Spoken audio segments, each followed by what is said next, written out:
Class 4th subject Hindi chapter 3 शब्द विचार part 1। Good morning dear students, today we will read class 4th Hindi व्याकरण chapter 3। Chapter का नाम है शब्द विचार।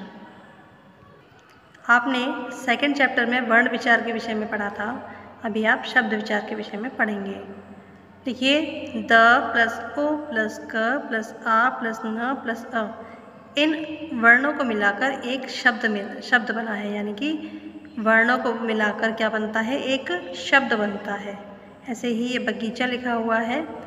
बच्चों, ऊपर बने चित्रों के नाम दुकान व बगीचा शब्द है, यानी कि ये इतने सारे वर्णों को मिलाकर एक शब्द बनता है, जिनका निर्माण कई वर्णों से मिलकर हुआ है। स्पष्ट है कि शब्द वर्णों के मेल से बनते हैं, शब्दों का निश्चित अर्थ भी होता है। यानी कि हम समझ रहे हैं कि दुकान में दुकान होती है तो शब्दों का कोई न कोई अर्थ होता है। शब्द भंडार किसी भी भाषा में प्रयुक्त होने वाले शब्दों के समुदाय को उस भाषा का शब्द भंडार कहते हैं। शब्दों के भेद विभिन्न आधारों पर किए जाते हैं, जिनमें दो आधार हैं, एक प्रयोग के आधार पर, दूसरा अर्थ के आधार पर। प्रयोग के आधार पर शब्द के दो भेद होते हैं,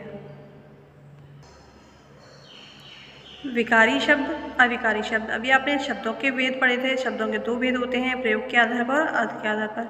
अब आप पढ़ रहे हैं प्रयोग के आधार पर। प्रयोग के आधार पर भी शब्दों के दो भेद होते हैं, एक विकारी शब्द, एक अविकारी शब्द।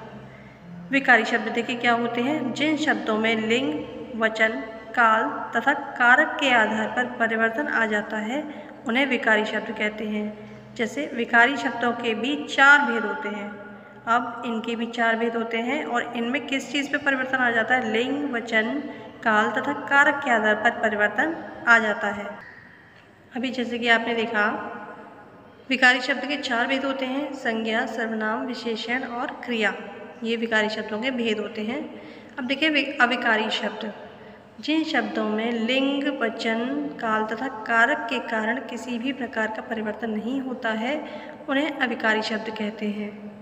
तो बच्चों, अभी आप इस चैप्टर को यहाँ तक ध्यान से सुनेंगे, इस वीडियो को, और समझने की कोशिश करेंगे।